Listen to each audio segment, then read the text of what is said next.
तो टॉपिक लिखो अपनी कॉपी में, रोटेशनल एसएचएम।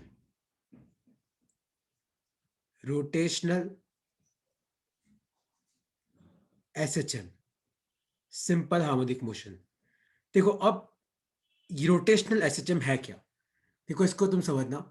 तो सपोज करो कि मान लो कि आपके पास ये कोई बॉडी है, ठीक है, और मान लो कि आपने इस बॉडी को यहां से हिंज कर रखा है, इस जगह से।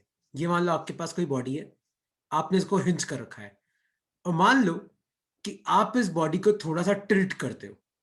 टिल्ट करने का मतलब है, मान लो कि आपने इस बॉडी को ऐसे किया और छोड़ दिया, तो ये बॉडी क्या करती है, ये बॉडी इस तरीके से ऑसिलेट करेगी।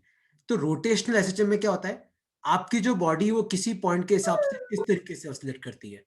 क्या करती है, ऑसिलेट करती है, लेकिन थोड़े अलग तरीके से ऑसिलेट करती है। तो रोटेशनल एसएचएम की इक्वेशन कैसे लिखी जाती है, अब तुम समझना। जैसे फोर्स इक्वल टू क्या होता है, मास इंटू एक्सेलरेशन होता है, उसी तरीके से टॉर्क इक्वल टू क्या होता है, moment of inertia into angular acceleration. Force equal to क्या होता है, मास इनटू एक्सेलरेशन। ये किसकी बात कर रहे हैं, अगर अपन बात कर रहे हो लीनियर मोशन की।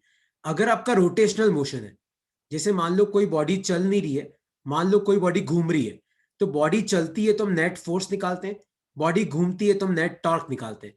तो टॉर्क इक्वल टू क्या होता है, आई अल्फा। और यहाँ पे आई क्या होता है, यहाँ पे आई होता है मोमेंट ऑफ इनर्शिया। यहाँ पे आई क्या होता है, मोमेंट ऑफ इनर्शिया। तो अगर बॉडी लीनियर एसएचएम में है तो एक्सेलरेशन क्या होता है, माइनस ओमेगा स्क्वायर एक्स। याद है, अगर बॉडी लीनियर एसएचएम में है तो एक्सेलरेशन क्या होता है, माइनस ओमेगा स्क्वायर एक्स। लेकिन यही मान लो अगर body rotational simple harmonic motion में, तो एक्सेलरेशन की जगह जाता है अल्फा, और अल्फा इक्वल टू होता है माइनस ओमेगा स्क्वायर थीटा। लिख लो अपनी कॉपी में। तो लीनियर एसएचएम के लिए इक्वेशन क्या होता है, a equal to minus omega square x. और रोटेशनल सिंपल हार्मोनिक मोशन के लिए इक्वेशन क्या होती है, alpha is equal to minus omega square theta. लिख लो अपनी कॉपी में। तो लीनियर सिंपल हार्मोनिक मोशन है, तो लीनियर मतलब बॉडी ऐसे लीनियर मोशन कर रही है, तो एक्सेलरेशन क्या होता है, माइनस ओमेगा स्क्वायर एक्स। लेकिन अगर रोटेशनल सिंपल हार्मोनिक मोशन है तो अल्फा क्या हो जाएगा, माइनस ओमेगा स्क्वायर थीटा। यहां पे अल्फा का मतलब होता है एंगुलर एक्सेलरेशन। अल्फा का मतलब क्या होता है, एंगुलर एक्सेलरेशन। मैं तुम्हें रोटेशनल एसएचएम का एक क्वेश्चन करना सिखा रहा हूं अभी। तो अल्फा क्या हो जाएगा, माइनस ओमेगा स्क्वायर थीटा। तो अल्फा अगर माइनस ओमेगा स्क्वायर थीटा है मतलब रोटेशनल एसएचएम है, पर एक्सेलरेशन अगर माइनस ओमेगा स्क्वायर एक्स है मतलब कौन सा एसएचएम है, लीनियर एसएचएम है। दोनों इक्वेशन लिख लो अपनी कॉपी में, दोनों लिख लो, लीनियर एसएचएम की भी लिख लो और रोटेशनल एसएचएम की भी लिख लो। लिख लो अपनी कॉपी में। फिर अपन एक क्वेश्चन करते हैं रोटेशनल एसएचएम का।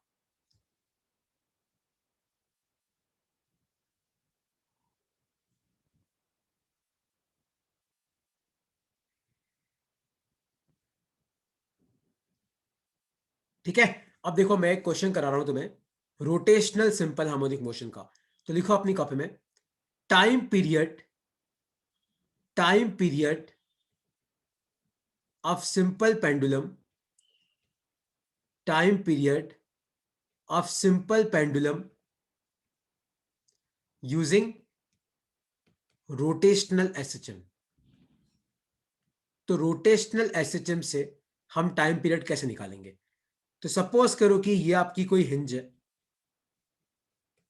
मान लो यहां पे कोई रस्सी है जिसकी लेंथ है एल, और मान लो यहां पे एक मास है एम। मान लो मैं इस मास को यहां से यहां लेके गया, ठीक है, तो आपका मास यहां पे आ गया, और मान लो ये एंगल थीटा है, तो एम जी का लगेगा, नीचे नीचे लगेगा। और मान लो कि अब मैं इस पॉइंट के हिसाब से टॉर्क निकालता हूं। तो याद है टॉर्क का फॉर्मूला क्या होता है, टॉर्क का फॉर्मूला होता है आर एफ साइन थीटा। देखो अपन टॉर्क निकालते हैं, तो टॉर्क आएगा कितना, एक तो नेगेटिव लगा देना, क्यों, क्योंकि आपने इस मास को यहां भेजा, लेकिन छोड़ने पे ये मास कहां पे आएगा, नीचे आएगा। तो जो टॉर्क है वो अपोजिट लगेगा, माइनस। अब आर की जगह आप मुझे बताओ, इस पॉइंट के हिसाब से आप टॉर्क निकाल रहे हो, और फोर्स यहां पे लग रहा है, तो इन दोनों पॉइंट के बीच में दूरी कितनी है, एल। तो आर की जगह आ जाएगा एल। इस मास पे फोर्स कितना लग रहा है, एम जी, तो एफ की जगह आ जाएगा एम जी। अब साइन थीटा कैसे निकालेंगे, तुम अगर भूल गए हो तो याद है साइन थीटा कैसे निकालते हैं, थीटा होता है angle between R and F. तो आप इसको एक्सटेंड करो, तो फोर्स तो नीचे की तरफ है, आर इधर की तरफ है। आर मतलब वो लाइन जो पॉइंट और मास को जोड़ती है। तो ये वाला एंगल कितना आ जाएगा, थीटा। तो यहां पे क्या आ जाएगा, साइन थीटा। आया समझ में? लेकिन याद है मैंने तुम्हें क्या कहा था, अगर एंगल छोटा है तो साइन थीटा को अपन क्या लिख सकते हैं, थीटा लिख सकते हैं। तो टॉर्क को अपन क्या लिख सकते हैं, आई अल्फा। तो आई अल्फा क्या हो जाएगा, minus M G L theta. पर अगर तुम नहीं भूले हो तो मैं तुम्हें याद दिला दूं, अगर मान लो कोई पॉइंट है या फिर मान लो कि कोई एक्सिस है, तो किसी भी एक्सिस से अगर आर दूरी पे कोई मास पड़ा होता है तो मोमेंट ऑफ इनर्शिया क्या होता है, किसी भी एक्सिस से आर दूरी पे कोई मास पड़ा होता है, जैसे मान लो एक्सिस है, इस एक्सिस से आर दूरी पे कोई मास पड़ा हुआ है, तो इस मास का मोमेंट ऑफ इनर्शिया कितना होता है, एम आर स्क्वायर होता है। तो आप मुझे बताओ, ये जो मास है वो इस पॉइंट के हिसाब से घूमेगा, तो आपका मास एक्सिस से कितनी दूरी पे, एल, तो मोमेंट ऑफ इनर्शिया कितना हो जाएगा, M L square. Alpha equal to minus M G L theta. L से एल एम, एम से एम गया, एक एल से एक एल गया, तो अल्फा कितना आया, माइनस जी अपॉन एल थीटा। और मैंने तुम्हें क्या बोला, अगर रोटेशनल एसएचएम है तो अल्फा को अपन क्या पुट कर सकते हैं, minus omega square theta. Compare करो, अल्फा की जगह अल्फा, माइनस की जगह माइनस, थीटा की जगह थीटा, तो आपका ओमेगा कितना आ जाएगा, root of G by L. लिख लो अपनी कॉपी में।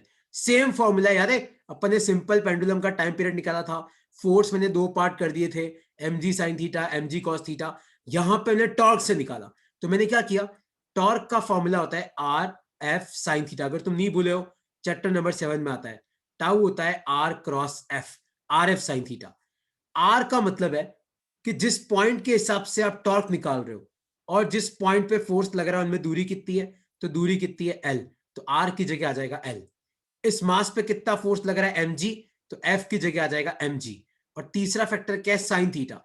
थीटा कैसे निकालते हैं, ये वाला थीटा कैसे निकालते हैं, आप इस लाइन को एक्सटेंड करो, आर वाली लाइन को, और एफ के बीच में एंगल कितना है, तो थीटा। एंगल छोटा है तो साइन थीटा को लिख दिया थीटा। और मोमेंट ऑफ इनर्शिया क्या होता है, मास इंटू वो कितनी दूरी पे पड़ा है उसका स्क्वायर।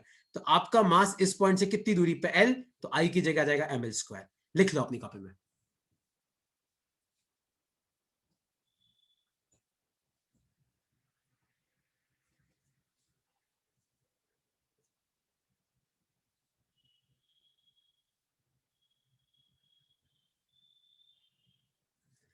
लिख लो, और कोई डाउट है इसमें तो आप पूछ सकते हो।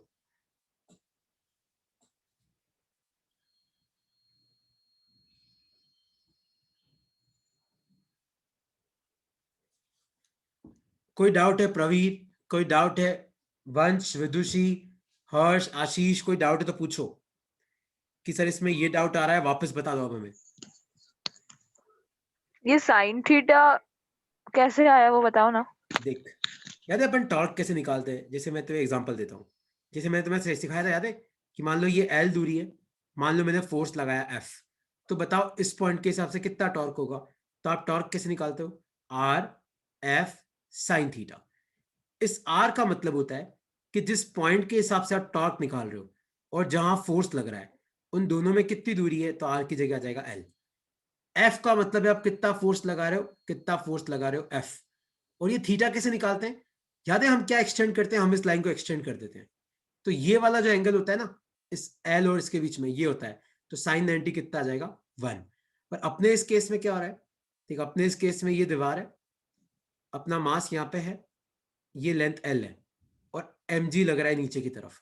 तो मैंने इस पॉइंट के हिसाब से टॉर्क निकाला। तो टॉर्क का फॉर्मूला क्या होता है, R F sine theta. R का मतलब है कि जिस पॉइंट के हिसाब से आप टॉर्क निकाल रहे हो और जिस पॉइंट पे फोर्स लग रहा है उनमें दूरी कितनी है, तो आर की जगह आ जाएगा एल। एफ मतलब कितना फोर्स लगा रहे हो, कितना फोर्स लग रहा है, एम जी। और थीटा कैसे निकालेंगे, इसको एक्सटेंड कर दो, तो ये वाला एंगल क्या हो जाएगा, अगर ये थीटा है तो यहाँ पे क्या आ जाएगा, साइन थीटा। और अपने केस में ये वाला एंगल क्या था, थीटा। तो ये थीटा है तो ये भी थीटा होगा, तो इसलिए मैंने साइन थीटा लिखा। पर थीटा बहुत छोटा है तो मैंने साइन थीटा को भी थीटा लिख दिया। तो ये कितना आया, एल एम जी थीटा। और आगे माइनस क्यों लगाया, क्योंकि अपन मास को ऊपर लेके गए लेकिन छोड़ने पे मास कहां पे आएगा, नीचे आएगा। तो टॉर्क अपोजिट लग रहा है तो माइनस लगा दिया। ठीक है, कोई डाउट है इसमें तो पूछो अब।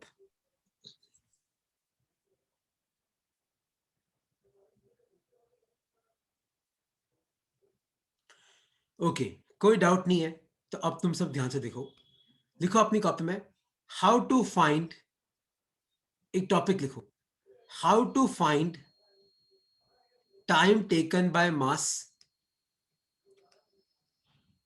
to move from one point to another, to move from one point to another। अब तुम बोलोगे सर आपने क्या लिखवाया, देखो पहले तुम समझो। सपोज करो कि एक सिंपल हार्मोनिक मोशन है, मान लो कि ये मीन पोजीशन है, ये एक्सट्रीम पोजीशन है, और ये पीछे वाली एक्सट्रीम पोजीशन है। मान लो मैं तुम्हें क्वेश्चन पूछूं, और क्वेश्चन पूछने से पहले मैंने तुम्हें दे रखा है कि टाइम पीरियड टी है। टाइम पीरियड का मतलब है कि कंप्लीट ऑसिलेशन, पूरा ऑसिलेशन का मतलब है कि मीन से एक्सट्रीम पे गया, घूम के वापस मीन पे आया, फिर पीछे वाले एक्सट्रीम पे गया, घूम के वापस मीन पे आया। तो ये एक पूरा ऑसिलेशन है, मीन से एक्सट्रीम, एक्सट्रीम से मीन, मीन से पीछे वाला एक्सट्रीम, एक्सट्रीम से वापस मीन। तो अगर पूरा टाइम टी है तो यहां पे T/4 होगा, यहां पे T/4 लगेगा, यहां T/4 लगेगा, यहां T/4 लगेगा। तो जैसे मान लो कोई तुम्हें पूछे कि पार्टिकल को एक एक्सट्रीम पोजीशन से दूसरी एक्सट्रीम पोजीशन तक जाने में कितना टाइम लगता है, तो देखो T/4 तो यहां से यहां आने में लगेगा, और T/4 यहां से आने में लगेगा। तो कोई तुम्हें पूछे कि मुझे किसी पार्टिकल को -a से +a जाना है, मतलब यहां से यहां आना है, तो बताओ कितना टाइम लगेगा। तो कितना टाइम लगेगा, T/4 + T/4, तो ये कितना आ जाएगा, T/2 आ जाएगा, है ना। इसमें कोई डाउट है तो पूछो। इस डायग्राम को बना लो और इसको लिख लो अपनी कॉपी में। तो अगर मान लो तुम्हारे एग्जाम में क्वेश्चन आ जाए कि what will be the time taken by particle to move from one extreme position to another extreme position, तो कितना टाइम लगता है T/4 + T/4, तो ये कितना आ जाएगा T/2। Excuse me sir. हाँ पूछो। सर आपने तो मतलब यहाँ पे बेसिकली सबको इक्वल टाइम असाइन कर दिया, तो हाँ, मतलब इक्वल टाइम क्यों असाइन किया सबको? क्योंकि तेरे ऑसिलेशन को, अपन एक ऑसिलेशन को 4 इक्वल पार्ट में डिवाइड कर सकते हैं, मीन से एक्सट्रीम, एक्सट्रीम से मीन, फिर वापस मीन से पीछे वाला एक्सट्रीम, एक्सट्रीम से मीन। तो इन चारों में बराबर टाइम लगेगा। टोटल टाइम टी है, तो मतलब हर मोशन में कितना लगेगा, T/4 T/4 T/4 T/4। Okay sir.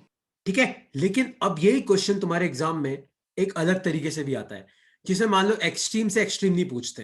तो मान लो कि तुम्हारे एग्जाम में ऐसा क्वेश्चन आ गया, क्या क्वेश्चन आया तुम समझना, फाइंड टाइम टेकन,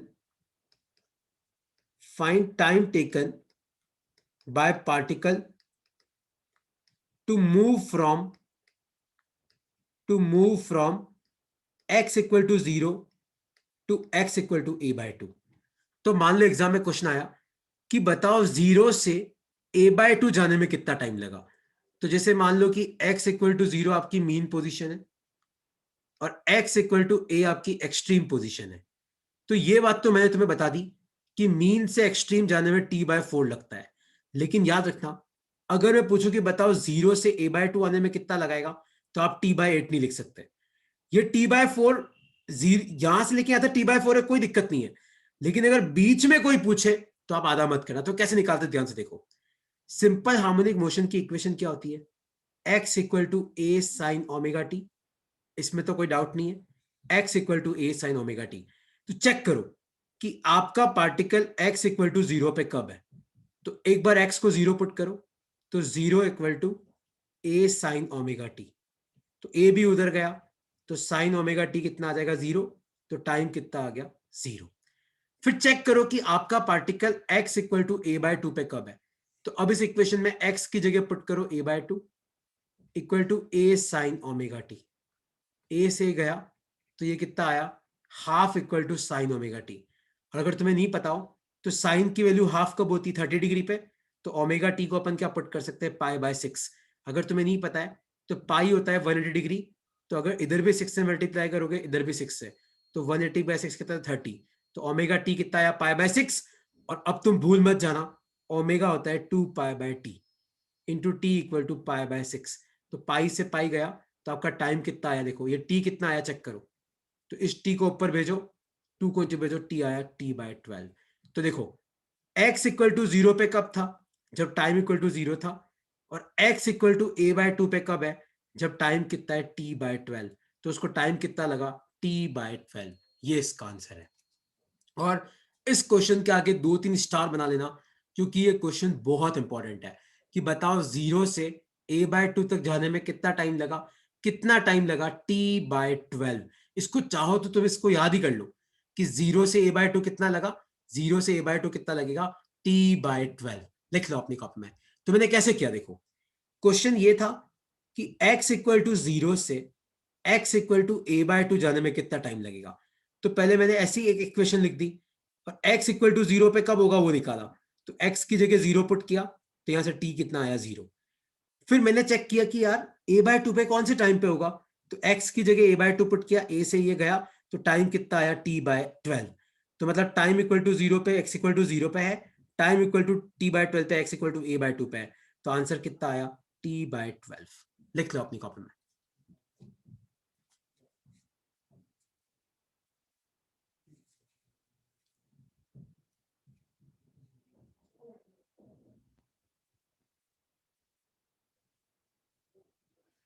ठीक है, तो देखो अब इस चीज को तुम्हें कोई डाउट है तो पूछो। प्रवीर कोई डाउट है पूछ यार, हिमांग कोई डाउट है, वंश, विदुषी कोई डाउट है तो पूछो। No sir. ये तुम्हें क्लियर हुआ ये क्या क्या क्या किया मैंने कि नहीं क्लियर हुआ? तो देखो अब इस चीज को समझना। देखो मैंने वापस वापस मैं तुम्हें रिवाइज करा देता हूं। मीन पोजीशन होती है, एक्सट्रीम पोजीशन होती है, और पीछे वाली एक्सट्रीम होती है। मैंने एक चीज तो तुम्हें बोल दी कि ये तो तुम लिख सकते हो कि यहां से यहां t/4 लगेगा, पर याद रखना 0 से a/2 तक आने में कितना लगेगा t/12। तो कोई तुम्हें पूछे कि बताओ a/2 से a जाने में कितना लगेगा, तो देखो पूरे में t/4 लगेगा, यहां से यहां t/12, तो यहां कितना लगेगा t/4 माइनस t/12। तो सॉल्व कर लो, एलसीएम ले लो, तो ये आ जाएगा 3t माइनस t, तो ये आ जाएगा t/6। तो यहां कितना लगेगा t/6 लगेगा। ठीक है, तो कोई तुम्हें पूछे कि बताओ a/2 से a जाने में कितना लगेगा, तो t/6 लगेगा। ये तुम्हें याद रखना है ना। ये t/12 तो याद रख लेना, मैं बोल रहा हूं ये आता है कितने बार एग्जाम में, और निकालना कैसे मैंने तुम्हें अभी सिखाया। तो इस स्लाइड को बाद में लिख लेना अपनी कॉपी में।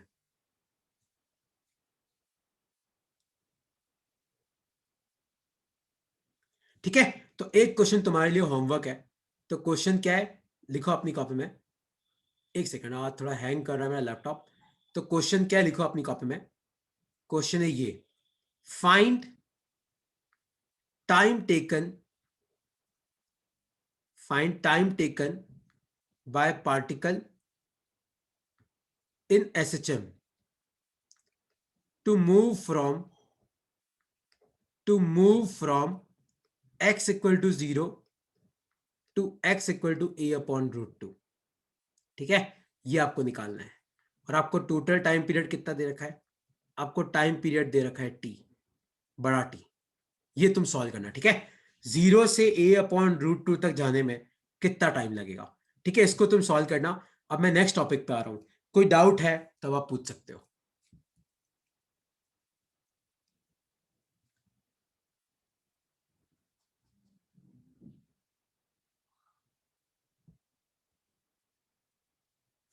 ओके, कोई नो डाउट सही नहीं। समझ में आ गया। हाँ ठीक है, अब देखो ये करना हर्ष है ना, वंश करना इस क्वेश्चन को, मुझे बताना तुम्हारा आंसर आता है कि नहीं आता है। नहीं तो नेक्स्ट क्लास में मुझे याद दिलाना, मैं पहले करा दूंगा इसको। ठीक है, अब लिखो अपनी कॉपी में, टॉपिक लिखो equation of a travelling wave. Topic लिखो अपनी कॉपी में, equation of a travelling wave. तो आज अपन इस पूरे टॉपिक को खत्म करेंगे कि एक ट्रैवलिंग वेव की इक्वेशन लिखी कैसे जाती है। सबसे पहले तो ट्रैवलिंग वेव होती क्या है। देखो मान लो कि ये कोई दीवार है, और मान लो कि यहां पे कोई रस्सी है। ठीक है, और मान लो कि ये रस्सी तुम्हारे हाथ में, और अपन करते हैं कई बार अपन रस्सी पे झटका देते हैं। तो मान लो कि मैंने इस रस्सी को झटका, तो यहां पे क्या क्रिएट होती है, यहां पे एक वेव क्रिएट होती है, और ये वेव इस तरीके से ट्रैवल करते करते कहा जाती है, दीवार की तरफ जाती है। तो इसको बोलते हैं हम ट्रैवलिंग वेव। तो तुम ध्यान से देखो, आपकी जो वेव है वो कहां जा रही है, पॉजिटिव एक्स में जा रही है। लेकिन आपकी वेव के पार्टिकल वाइब्रेट किस में कर रहे हैं? वाई डायरेक्शन में वाइब्रेट कर रहे हैं, क्योंकि ये वेव जब यहां पे पहुंचेगी इस जगह, तो यहां वाले पार्टिकल कहां जाएंगे? ऊपर की तरफ, क्योंकि जब वेव यहां पे पहुंची तो ये पार्टिकल ऊपर की तरफ जाएंगे, और जब वेव आगे आ जाएगी तो वापस पार्टिकल अपनी जगह पे आ जाएंगे। तो वाइब्रेशन किस में? वाई डायरेक्शन में। वेव कहां जा रही है? एक्स डायरेक्शन में। तो किसी भी ट्रैवलिंग वेव की इक्वेशन कैसे लिखी जाती है? अब तुम ध्यान से देखना, y equal to A sine, bracket में आएगा के x minus omega t plus five. तो हम बोलोगे सर आपने क्या लिखवा दिया ये? तो अब इसको तुम समझना, देखो इक्वल टू के इधर की तरफ जो भी होता है वो होता है direction of vibration. Equal to के लेफ्ट हैंड साइड में मान लो x लिखा है तो x में वाइब्रेट करेगा, y लिखा है तो y में वाइब्रेट करेगा, z लिखा है तो z में वाइब्रेट करेगा। a का मतलब होता है एम्पलीट्यूड, जो अभी अपन ने पढ़ा कि मीन पोजीशन से एक्सट्रीम पोजीशन कितनी दूर है। तो जैसे मान लो यहां पे ये वेव है तो इसका एम्पलीट्यूड ये होगा। जैसे मान लो कि ये कोई वेव है तो ये जो डिस्टेंस होगी ना ये होगा इसका एम्पलीट्यूड a। फिर यहां पे साइन और कॉस कुछ भी हो सकता है। k होता है आपका 2 पाई अपॉन लैम्डा, और k को हम बोलते हैं वेव नंबर। k को हम क्या बोलते हैं? Wave number. ओमेगा जो हमने पढ़ा वही होता है, ओमेगा होता है 2 पाई अपॉन टी, या 1 अपॉन टी क्या होता है? फ्रीक्वेंसी। तो ओमेगा को आप 2 पाई एफ भी लिख सकते हो, और फाई होता है आपका फेज डिफरेंस, या फाई को आप फेज एंगल भी लिख सकते हो। लिख लो अपनी कॉपी में। तो किसी भी ट्रैवलिंग वेव की इक्वेशन लिखने का तरीका ये होता है, लेफ्ट हैंड साइड की तरफ यहाँ पे y है, y मतलब डायरेक्शन ऑफ वाइब्रेशन, a मतलब होता है एम्पलीट्यूड, k मतलब 2 पाई बाय लैम्डा मतलब वेव नंबर, ओमेगा होता है 2 पाई बाय टी, टी होता है टाइम पीरियड, और 1 अपॉन टाइम पीरियड क्या होता है अगर तुम्हें नहीं पता है? फ्रीक्वेंसी होता है 1 अपॉन टाइम पीरियड। तो ये आ गया। फाई होता है आपका फेज एंगल। ठीक है, एक बार लिख लो इसको अपनी कॉपी में। और a मतलब एम्पलीट्यूड, एक बार लिख लो इसको अपनी कॉपी में।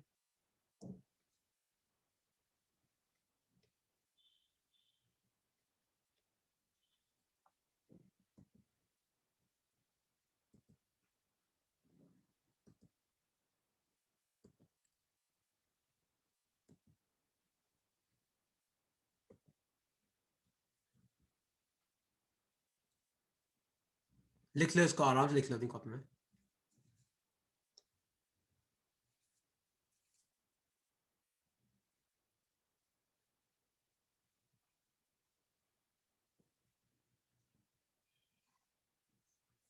ठीक है, और एक और चीज होती है, ये लिख लो अपनी कॉपी में, कोई नहीं, लिख लो।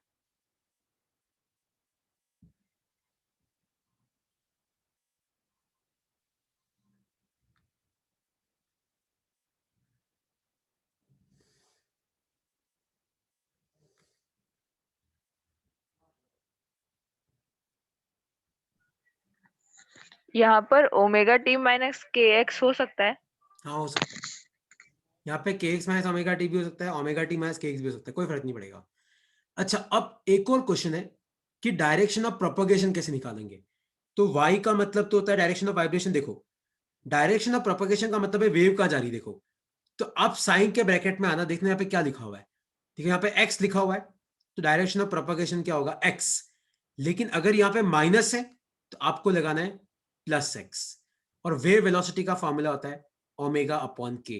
तो ये दोनों फॉर्मूले अपनी कॉपी में लिख लो, velocity of wave omega by k, और डायरेक्शन ऑफ प्रोपगेशन क्या हो जाएगा? Positive x. लिख लो अपनी कॉपी में। जैसे मान लो कि ब्रैकेट में लिखा होता इस तरीके से, के y plus omega t plus five. तो अगर वो पूछता कि बताओ वेव कहाँ जा रही है, तो ब्रैकेट में के वाई लिखा हुआ है, मतलब एक बात तो पक्का है वाई में जा रही है। पर के वाई प्लस ओमेगा टी है तो वेव कहाँ जा रही है? नेगेटिव वाई में जा रही है। उल्टा कर देने का साइन को।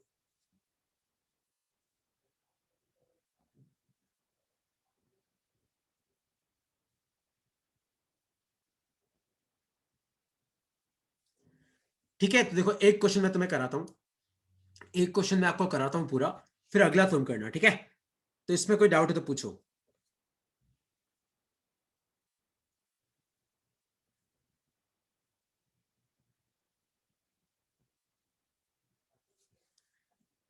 ठीक है, देखो जैसे मान लो कि मैं तुम्हें क्वेश्चन दूं कि आपके पास ये एक वेव है z equal to 40 sine 10 pi x plus 2 pi t plus pi by 3। तो मेरा क्वेश्चन है कि आपको बताना है क्या क्या बताना है। देखो, आपको एक आपको बताना है कि डायरेक्शन ऑफ वाइब्रेशन क्या होगा, एक आपको बताना है कि डायरेक्शन ऑफ प्रोपगेशन क्या होगा, मतलब ये वेव कहां जा रही है, डायरेक्शन ऑफ प्रोपगेशन। एक आपको बताना है ओमेगा कितना है, एक आपको बताना है फ्रीक्वेंसी कितना है, एक आपको बताना है टाइम पीरियड कितना है, एक आपको बताना है के कितना है, एक आपको बताना है लैम्डा कितना है, एक आपको बताना है कि वेव की वेलोसिटी कितनी है, और एक आपको बताना है कि एम्पलीट्यूड कितना है। तो देखो ये सब कैसे निकालते हैं, इसको बोलते हैं equation of a travelling wave. तो देखो इधर z है, मतलब डायरेक्शन ऑफ वाइब्रेशन क्या आ जाएगा, z। ये एम्पलीट्यूड है, तो एम्पलीट्यूड कितना आ गया, 40। अब साइन के अंदर आओ, यहां पे x लिखा है, मतलब एक बात पक्का है, वेव x में जा रही है, पर आगे प्लस है तो नेगेटिव x में जा रही है। ठीक है, फेज एंगल कितना है, तो सामने दिख रहा है आपका, फेज एंगल पूछा नहीं है, चलो फेज एंगल कितना है, पाई बाय 3। याद रखना x के साथ हमेशा k होता है, तो k कितना आ जाएगा, 10 पाई। t के साथ हमेशा ओमेगा होता है, तो ओमेगा कितना आ जाएगा, 2 पाई। तो t के साथ ओमेगा, और यहाँ पे एक्स वाई जेड कुछ भी हो k, तो k का फॉर्मूला होता क्या है, 2 पाई बाय लैम्डा। अपने क्वेश्चन में k कितना दे रखा है, 10 pi equal to 2 pi by lambda, pi से पाई गया, 2 5 जा 10, तो लैम्डा कितना आ गया 1/5, तो लैम्डा कितना आ गया 1/5। उसी तरीके से आपका ओमेगा कितना है, 2 पाई, तो ओमेगा का फॉर्मूला क्या होता है, 2 पाई फ्रीक्वेंसी, तो 2 पाई से 2 पाई गया, तो फ्रीक्वेंसी कितना आ गया 1 हर्ट्ज, तो फ्रीक्वेंसी कितना आ गया 1 हर्ट्ज। और टाइम पीरियड क्या होता है, 1 अपॉन फ्रीक्वेंसी, तो टाइम पीरियड 1/1 कितना आ जाएगा, 1 सेकेंड। और वेव वेलोसिटी कितना होता है, ओमेगा बाय के, तो आपका ओमेगा कितना है 2 पाई, और आपका के कितना है, के है आपका 10 पाई। तो इसको सॉल्व करना, ये कितना आ जाएगा 1/5 मीटर पर सेकेंड। इस तरीके से आपको एक ट्रैवलिंग वेव या प्रोपोगेटिंग वेव की इक्वेशन को पढ़ना सीखना पड़ेगा।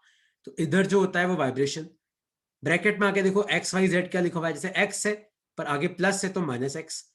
जो टी के साथ होता है ओमेगा, और ओमेगा के दोनों फॉर्मूले याद रखना, कौन से, 2 पाई एफ भी याद रखना और 2 पाई अपॉन टी भी याद रखना, तो एफ और टी वहां से आ जाएंगे। एक्स वाई जेड के साथ जो भी होता है के, तो के का फॉर्मूला, और के का फॉर्मूला 2 पाई बाय लैम्डा, तो लैम्डा यहां से आ जाएगा।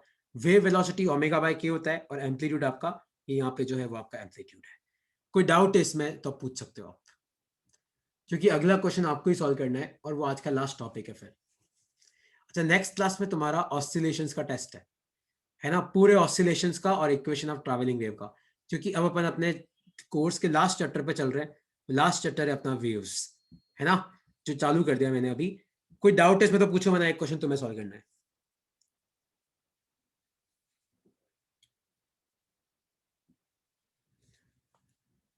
ठीक है, कोई डाउट नहीं है, तो एक क्वेश्चन तुम सॉल्व करो। क्वेश्चन है ये, phi equal to 2 cos 2 pi z plus 2 pi t plus pi by 2।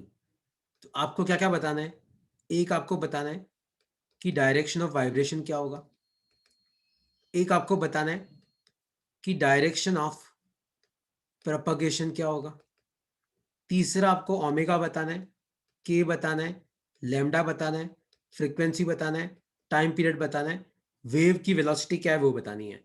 Check करो ये सब कितना आएगा, पढ़ना सीखो इस इक्वेशन को, मैंने तुम्हें अभी सिखाया है।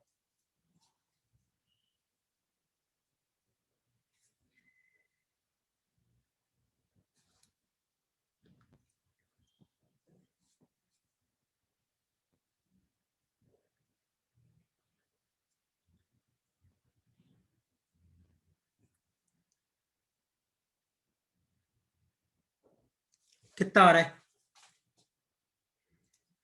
प्रवीर, कितना आ रहा है वंश, कितना आ रहा है, सोचो।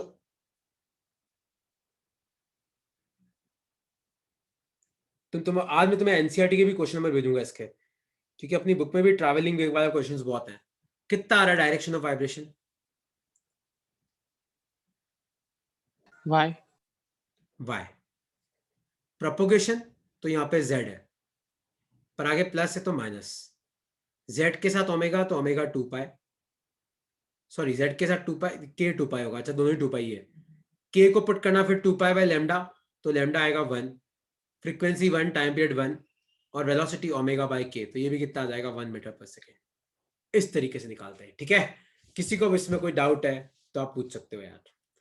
तो आज अपन सर लैम्डा क्या k आ गया ना, k का फॉर्मूला होता है 2 पाई बाय लैम्डा, और यहाँ पे z के साथ 2 पाई है, मतलब k की वैल्यू 2 पाई है, 2 पाई से 2 पाई गया तो लैम्डा आ गया 1।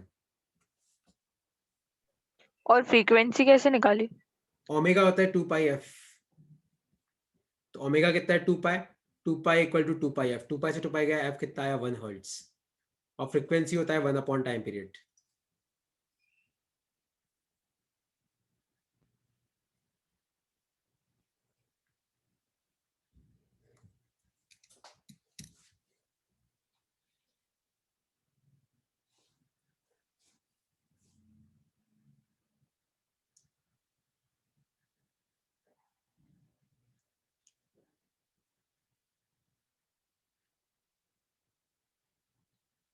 ठीक है, चलो ओके यार। तो आज तुम्हें क्या करना है, देखो परसों तुम्हारा ऑसिलेशंस का टेस्ट है और इक्वेशन ऑफ ट्रैवलिंग वेव भी उसमें इंक्लूड होगा, ठीक है। चलो ओके यार, बाय बाय।